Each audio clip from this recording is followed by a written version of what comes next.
What's up, guys? Are you getting ready for a upcoming pre-release, or maybe my hat's a little crooked, or maybe you are getting ready to draft and you want to see which leaders are gonna pop off in those formats? What's up, guys? KTOD Maddie here, hitting you with my pre-release and limited tier list for the Twilight Republic leaders.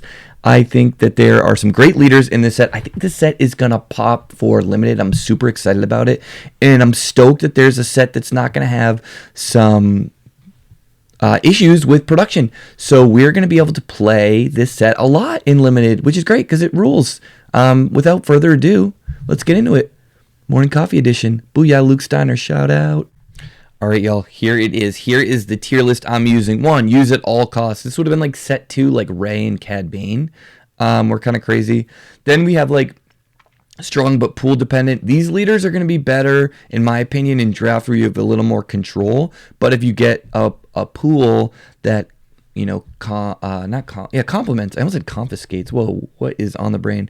Complements your leader. That's going to be dope. Sometimes with the luck of the draw, you are going to just kind of have your leaders not match up, but they're still going to be okay if, you know, if your colors are super broken. Thin value, don't know what that means yet, just felt right. And then unplayable. I don't think there's going to be that many unplayable leaders, but we'll see. So, seems good. All right, Nala Se.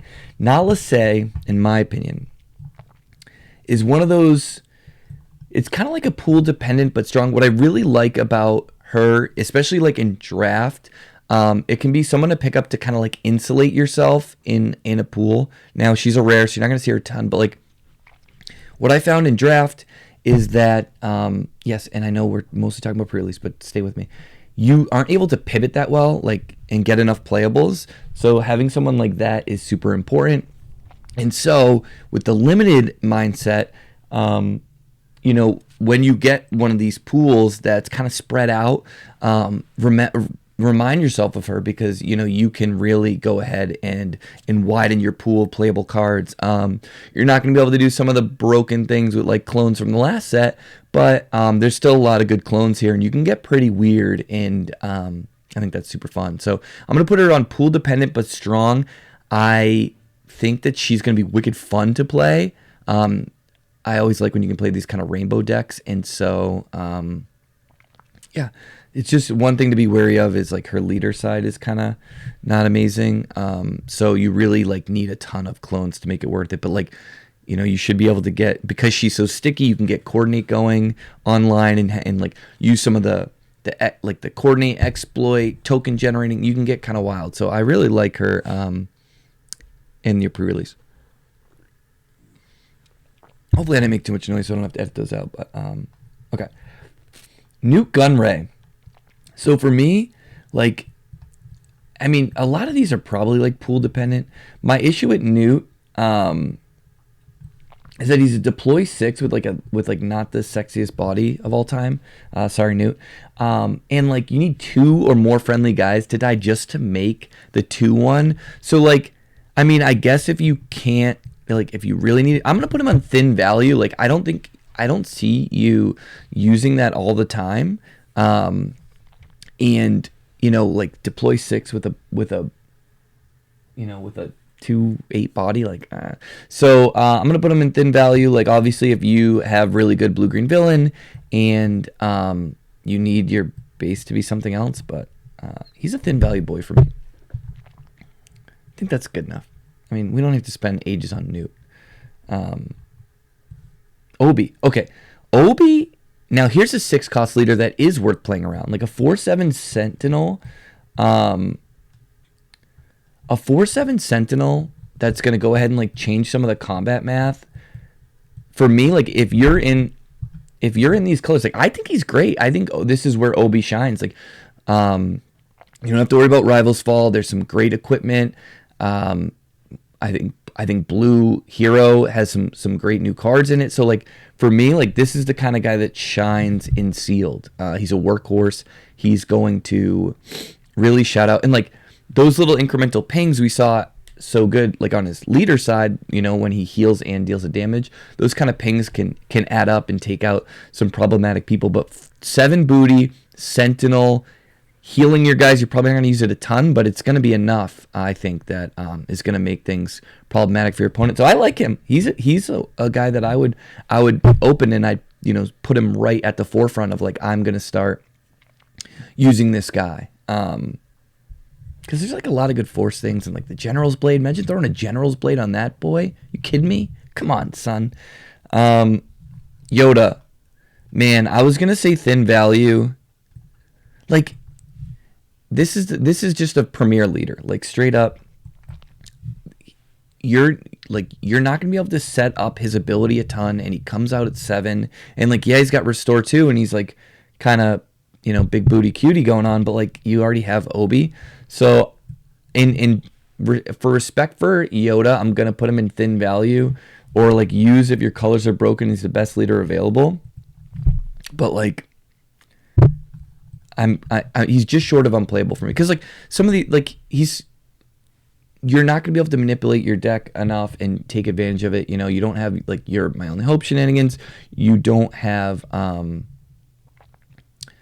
a lot of the removal that's so good from the other sets. So like, I think he's thin value. And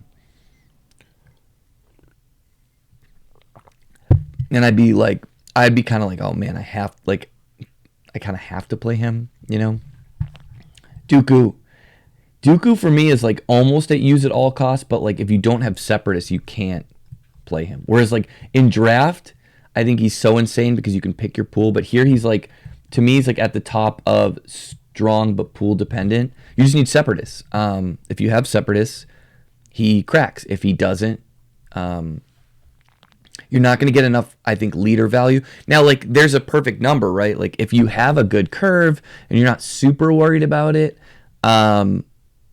his leader side is insane. Not a ton of ramp in this set, right? I don't even know if there's any. So he's coming out on 7, so you're going to have to take your time to get there. But if you have like even a sprinkling of Separatists, I think he's like right in between. So like use it all. That's why I made this one pretty much for Dooku, but it's like use it all costs unless you have no Separatists, and then you can't. But yeah, I love Dooku. I'm like so excited to play with him in draft. I think he's a use at all costs, and probably Obi comes down a little bit in draft. But speaking of use at all costs, this is perfect. We have a leader, and now we'll get into like what I'm looking at, right? Like some of the things that are benchmarks. Deploy costs 5, body 3/6. Love that. And then if a friendly unit was defeated this phase, like that is going to happen a bunch. So it's like, okay, how often am I going to be able to use this leader ability? Pretty regularly. And what does it do? It pumps. Okay. And now I still think Watt's great in Premiere and going to be pretty exciting. But like one of the things you have to worry about is action, like the way actions work, and pumping someone then waiting to see if they respond can be a little scary. There's less likelihood of a trick or a trap in sealed, so you're going to get that off a lot. And then on his flip turn, you can give someone +4/+4. That seems pretty broken. So for me, he's like right up at the top of use at all costs. He hits that triumvirate of deploy costs, leader ability is going to work, and his body and all that. We're hitting a good snack. I think Rex is insane in this format because I'm noticing a lot that getting a good curve and getting an early curve is so important in this game, especially in draft. Like there's a bunch of drafts that I've kind of just like won and got ahead on because like I had a better early curve and they couldn't catch up, especially with an early leader deploy like turn 5. So with Rex, you can like undercast a little bit, and as long as you get that attack off, you can make a 2/2. Like that's good value for me. And then he deploys on 5. He's sticky. He brings a friend with him. He's got this Anthem-like effect, which is super huge in draft because there's just limited ways to deal with your opponent. And then another thing I really like about him is like if the game goes to a slog, you can keep pumping out guys. And so that's where I think he's really going to shine is in the later stages, of the game where people are kind of running out of threats and answers, and you're always going to have this, thing on a stick. So, they're all vying for the top spot. Padmé, I hate to be rude, but like, I just don't think like she does enough for me in limited, where it's all about like controlling the board to warrant being played. Now, like, maybe she could be pool dependent if you have a ton of Republic and ton of sticky units and coordinate, but like, I think there's better options, especially at pre-release when you get the 2 leaders you can use, because she has a conditional effect. Now it's pool dependent on the fact that you need Republic people. And then when you deploy her, like, I get that I just said on Rex, like, the ability to keep the hits rolling is super important. And I hope I'm wrong here. Like, maybe she could be strong. And, like, I'm loath to say she's completely unplayable. But my fear is you open a pool, you have to make it work, right? You have a smattering of Republic stuff. Like, in draft, I could see, like, her being pretty good because she deploys on 5. She brings out another leader to get your coordinate. So I could see that. In sealed, I'm a little worried about her because of the fact that I don't know how much you are going to be using your front end ability. So, I'm not going to call her unplayable. I'm going to say maybe she's like the best thin value. I mean, she deploys on 5. She's got a good body. Nice. I could see her attack or on attack thing working, right? This is why I do this live. Like, I haven't prejudged. You're going to see me think. You can use her on attack ability to get the hits rolling. So, like, she's like pool dependent, but risky, which is why I think I'm going to put her like kind of in the thin value, or like at the bottom of, like, she could be strong with an insane pool that fits her. So I'm going to kind of bounce around. I don't know what the heck is going to go in this one. Maul. 6 deploy, 6/6. This is the kind of leader that you're using to take over the game, and all of your surrounding cards in your deck is going to complement him. Is he used at all costs? I don't know how often you are going to be I don't know how often you're going to be like getting good advantage over his overwhelm thing, but I think he could race. I think with no Rivals Fall, he's going to be really hard to deal with, and he's going to come out of the board and just like smack people. I don't think he's like. I think if you have enough stuff that giving them overwhelm, here it is. Okay. If you have enough stuff that giving them overwhelm is going to be really spooky for your opponent, I think you can, get in this position where you're trading and pressuring them, and I think that's going to be really good. So while he's not used at all costs, I think he's really good. And so as long as you have like, big fatties that can kind of pressure them and scare them away, I think that's pretty cool. So he needs a complementary team. However, when you have a built-in bomb like that, you can play every single game. That's really strong. So he's good. He's a good one. Vizsla. Okay, you know what? He's probably used if colors are broken, but like someone's got to go in the unplayable. I don't think there's a lot of ways to draw cards that are like super effective here. Like, so you're basically never using his flip, and then like you're always playing stuff on curve and sealed. I don't think you're like building a big hand. So like, I mean, he's a 4/6 for 5. He's probably just here. But we're gonna be a little rude and throw him down here. I mean, how often are you going to draw? Droid deployment? Yeah, I don't know. Previs, I'm not really excited to use you. All right. We have our first of our, what's it called? This is Ahsoka, one of our starter people that you get to use in sealed. Conditional upfront ability, kind of spooky for me. We'll see how often you can coordinate in this game in limited. Obviously, more likely than The alternative, if you have Coordinate, she's pretty dope. I'm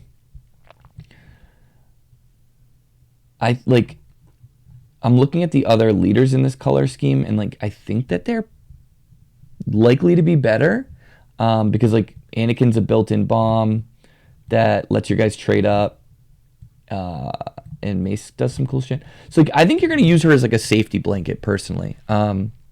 If you find you have like a lot of big booty cuties, and you are gonna be able to effectively coordinate, you can move her up to like pool dependent but strong.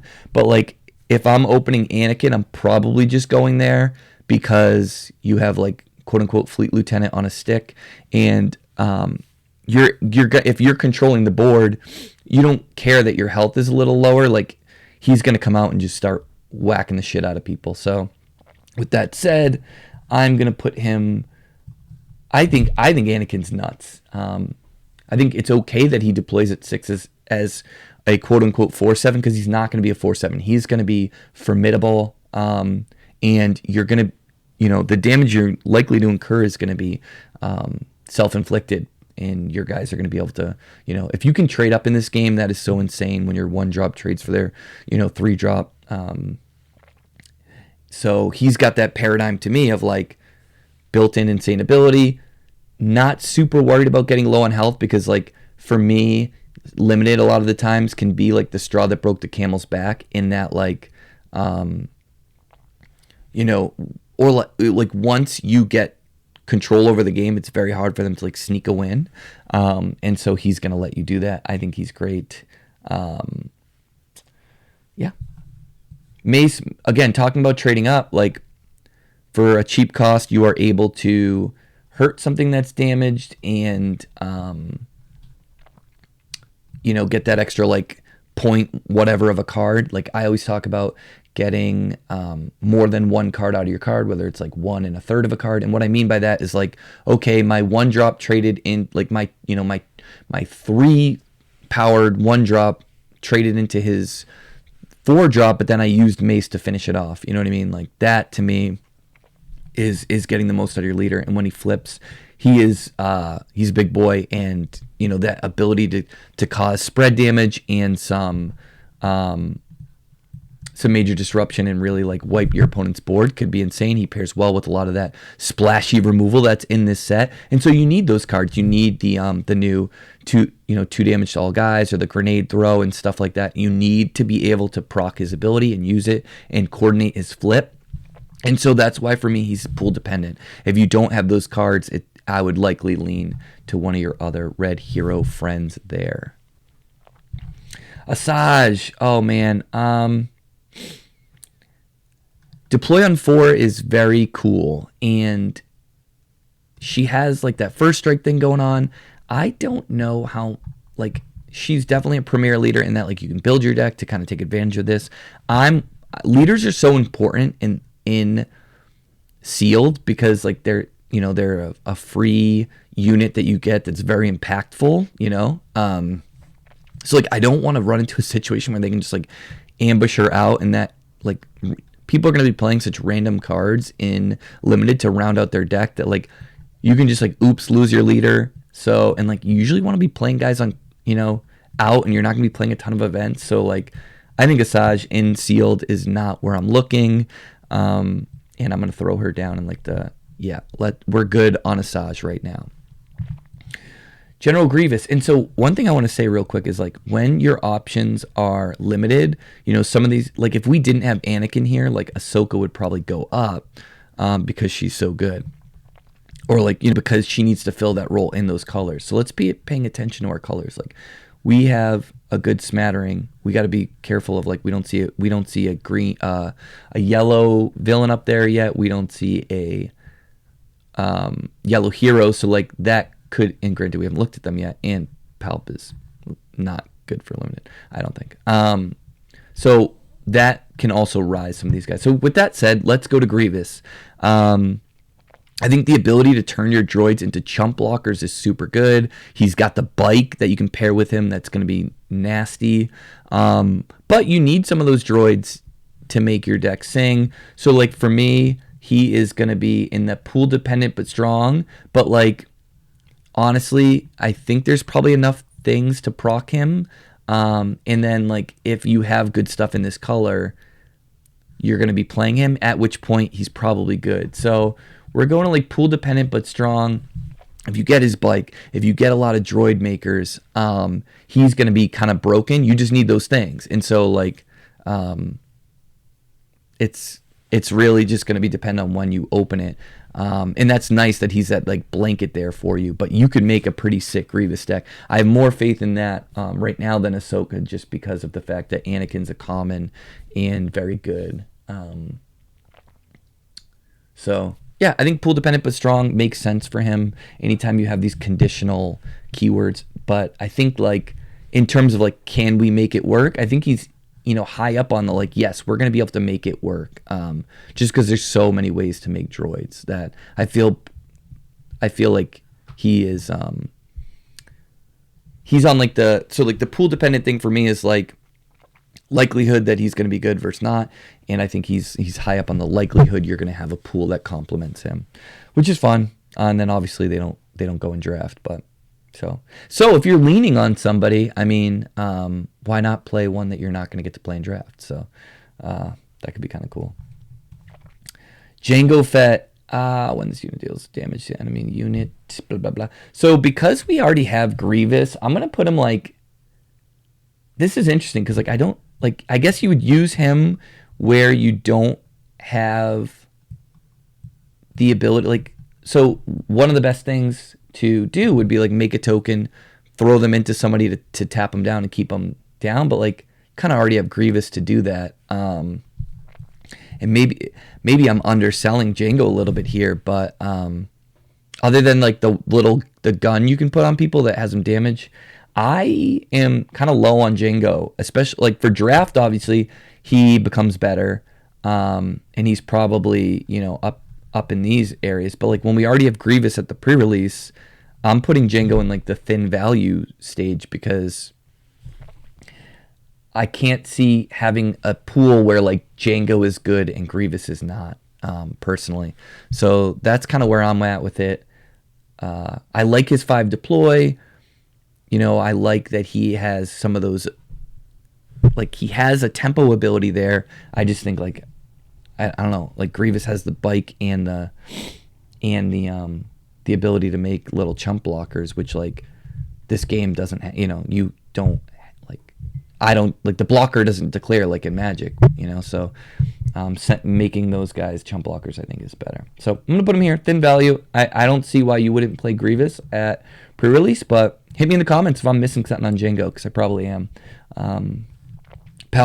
Palp is just way too conditional to make work in any limited format. I don't even know if we're going to be able to make him work in Premiere, as much as I loved him and put him, jokingly put him at the top of my tier list. It's like he meets the worst. Like you need an extra body in, I'm going to put her in, I'll put her at thin value. He at least has a body. All right, here's what I'm thinking. These guys at least have bodies, right? This guy doesn't even have a body. So he doesn't have a body. He's got a conditional ability. And you're going to sit there and like spinning your wheels trying to make him work in limited. So I'm putting him under playable, the complete opposite of my other tier list, in perfect symmetry. I think that is the way to go. And yeah, I mean, here's the thing. If you make a sick draft or pre-release deck with Chancellor Palpatine, you need to send it to me, at me in the comments, let me know. I don't care if you come back to this like a month later. I want to hear about it because I don't know how you could do that, but that would be sick. And finally, Quinlan Voss. Quinlan Voss is starting to become my favorite leader in this set because all of the lines that you can do in Premiere, but even in freaking limited, like the ability to continuously ping your opponent's units. I know it's not going to be as steady as it is in Premiere. You can't build in those lines the same way, but that incremental value of being able to ping units, and then when you flip him, it's anything or less, so it's easier to hit. He's got great traits, and he's Republic, and he's Force, and he's Jedi. another great target for General's Blade. Deploys on 5. So like he wears equipment well because he already has a nice big booty, and so he's easier to protect before you deploy him. And then once you deploy him, he's like almost unkillable.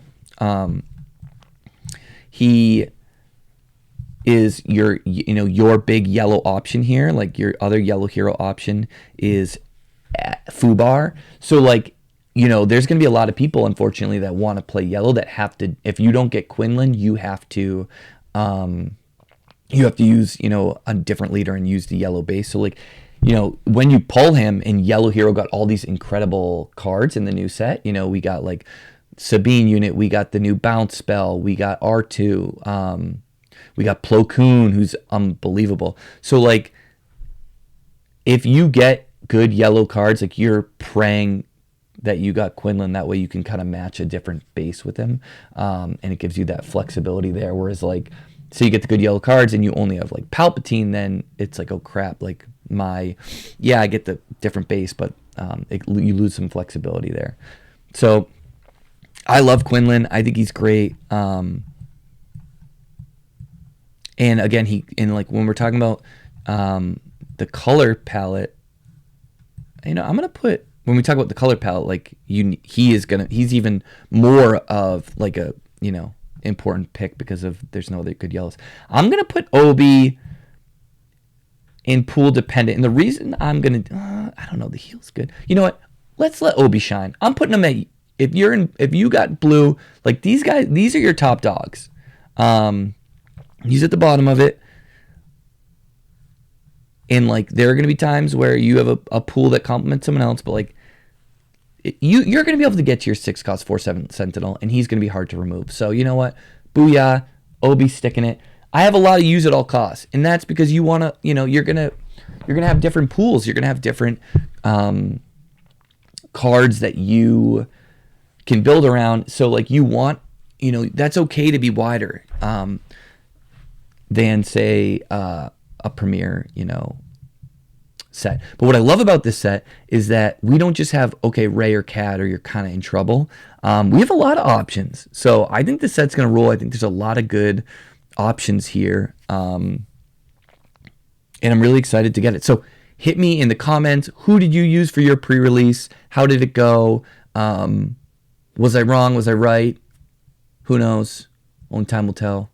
But yeah, I'm excited for you guys. I can't wait to go to a pre-release. I'm going on Friday and hopefully another one, maybe Friday and then Tuesday again. But yeah, I'm excited. Good luck. Pull some legendaries. Pull some showcases. It's Twilight of the Republic season, baby. Let's go.